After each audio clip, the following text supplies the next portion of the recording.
Guys, welcome to Global Insights, and today we are hosting Rafi Gassel from the Federation Initiative Forum. And actually, you are proposing a solution for Palestine-Israel conflict, creating two states working together. Could you please elaborate more? Sure. So my name is Rafi. Nice to meet you guys.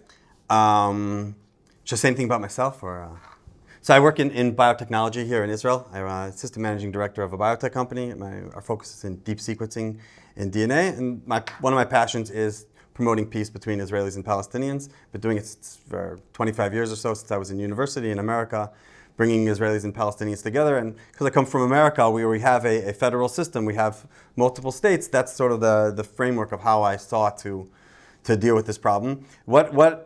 The way I see the Palestinian-Israeli conflict is you have two peoples in one land that both see the entire land as their country. I'm like Zioni Dati, and I feel like all of Eretz Yisrael, like all of the land of Israel, is my homeland. When I was a kid, they took me on tours of the West Bank, of the Midbar Yehuda, and no one told me that I'm in a foreign country. I just feel like this is the land of my stories. And I also, being Dati Lumi, being a religious Zionist, I have a lot of friends and relatives who live all over the West Bank. So I definitely have an emotional connection to that.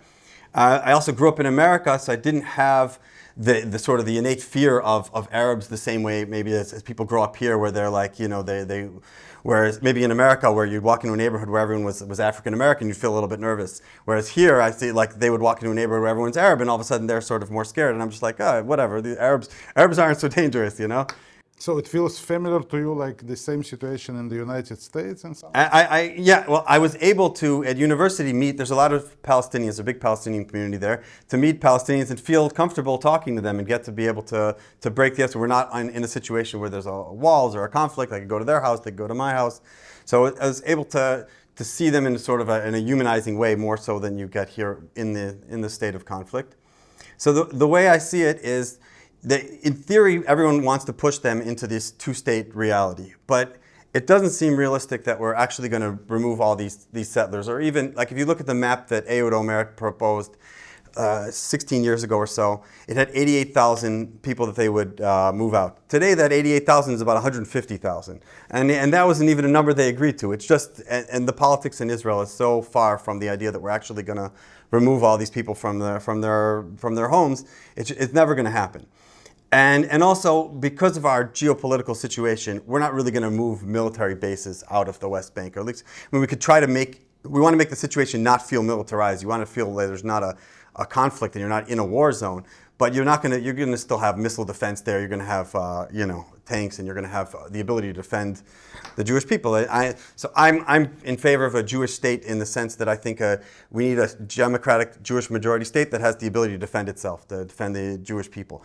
And what else a Jewish state means could mean different things to different people on a spiritual level or on an identity level. Obviously, I like Hak Tikva and the Israeli flag and falafel and things that I identify with being Israeli. But that could vary for all kinds of people. But we definitely need a state that can defend ourselves from destruction. We just had a war where they were shooting thousands of missiles. We were obviously all suffering from that together not too long ago.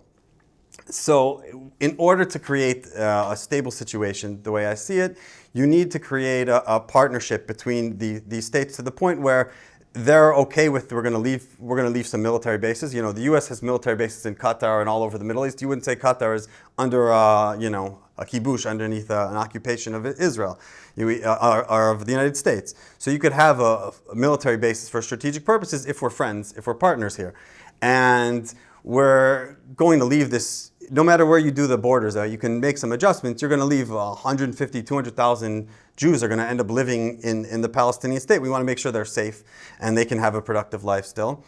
And the economic disparity between Israel, I did a study where you looked at Asirionim, and you did deciles or tenths of the economy. The highest tenth of Palestinian society is poorer than the lowest tenth of Israeli society. It's a graph that looks like this. The economic disparity, it's second worst if you had Israel and Palestine were one economy to South Africa. It's like absolute, there's the significant poverty versus, a significant amount of wealth. Even within Israel, there's poverty between, other areas in the north. Why don't you see an option of absorbing the Palestinian population in the borders of Greater Israel. I do. That's what I think. But I think it matters how you're going to do it. I think that Israelis are not comfortable with turning our 80% Jewish majority Knesset into something where it's half Jewish and half Arab. Certainly not in the situation where a large number of Palestinians are really angry with the Israelis. It's going to be a very slow process of coming together. It's not going to be like, oh, everyone's going to be Israeli. If this were, if everyone was friends, sure, like, who cares? But that's not the situation. We're after 100 years of a bloody conflict, and we need to slowly sort of come together in a way where we build bridges to each other and, heal the wounds of this conflict that we've had and that both sides have suffered from for a very long time. Can you just describe the construction of the way you see the solution? How will it look like? Okay, so the first thing I would do is you would start by creating a federation within the state of Israel, dividing Israel up into like cantons or regions, and they would have, have local governments. We could have elections where we send representatives to the Knesset. So you could have, if Tel Aviv is 2 million people, so they get 24 seats, and then you have regional-based elections going to the Knesset. You could also have a second house, where you have, so you can have checks and balances, and you can, if you want to have a constitutional law, it has to pass both houses with a certain majority. It's kind of American model. Like an American model. It's for Israel. And then I would have a similar model for Palestine. And then so that they also have divided. They also have secular and more religious regions, as Jenin or Hebron is much more conservative than, let's say, Ramallah. And Gaza is an absolute mess right now. And so, and you can't control Gaza. I mean, that's why Gaza got taken over, because you can't. The Palestinian Authority couldn't send backup to fight them. They had the 40,000 Hamas versus like 8,000 Palestinian Authority, and they threw them off buildings, a few guys, and that was the end of it. So they don't really have a way to directly control because it's not connected. So it has to be like a local control and based on trust. I mean, that's the idea of federalism, right? It's a system of trust. So you'd create these two situations where you'd have these two federations, and you start creating shared institutions. I think one of these shared institutions you would make is a shared police force, like a shared security infrastructure, by getting bilingual people on both sides. You'd have half Israelis, half Palestinians. Everyone would have to be maybe a little bit older, a little more mature, and that speaks both languages fluently.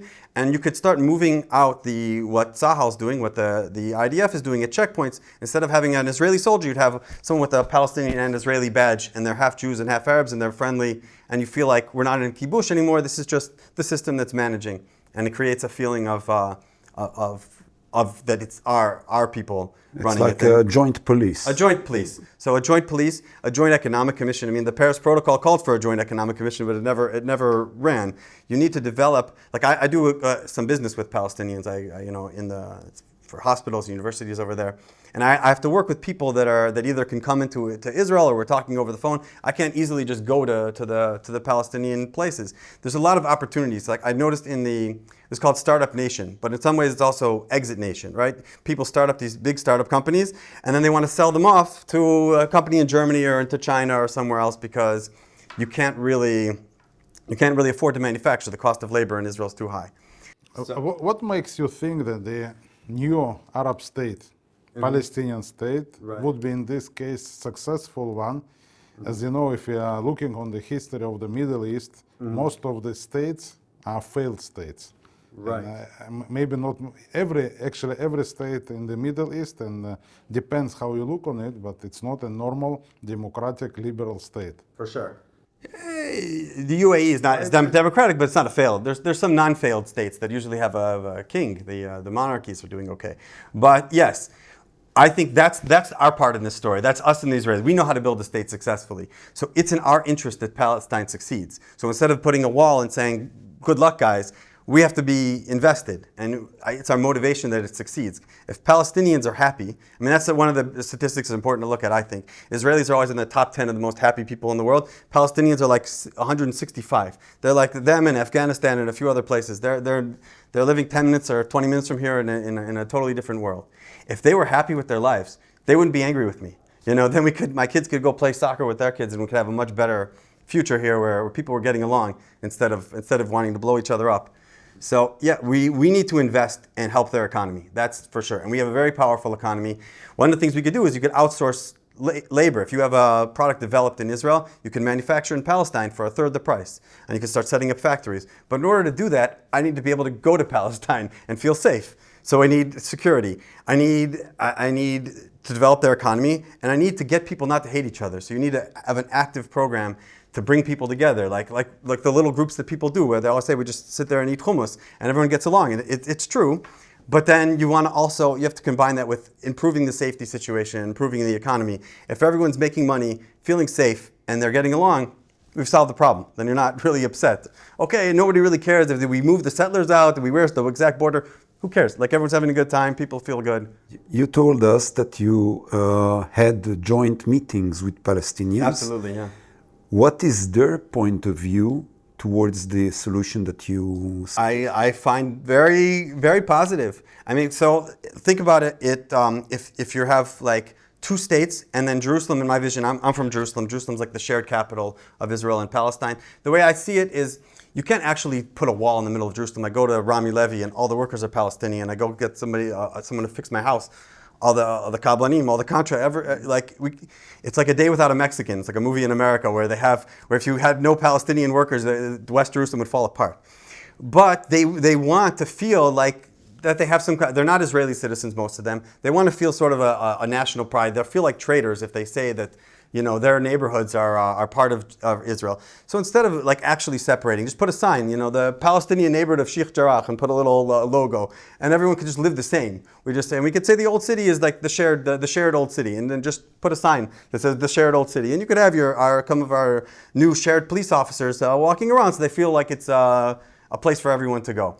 And so the Jerusalem becomes sort of the shared capital of the two states. It's kind of like the Belgium of the Middle East. So what is in the capital of Belgium is Brussels, and it's also the capital of the European Union. So like the idea is you would expand from this we would be like the center, the heart. They say that Israel is in Arabic. They say we're the knife in the heart of the Arab world, right? Because it's like the shape of like a sakin. So I'm saying, well, instead of being the knife, why don't we be the diamond in the heart of the Arab world? And that that Jerusalem would be like the capital of a greater Middle Eastern Union. And I talked to Palestinians, they're all like, this is amazing. And Arabs from, Iraq and Lebanon and all sorts of places, like things you wouldn't believe. And the night before the war, I was sitting in a group and we were talking about how, we want to turn the Middle East into like the European Union. They're like, this is amazing.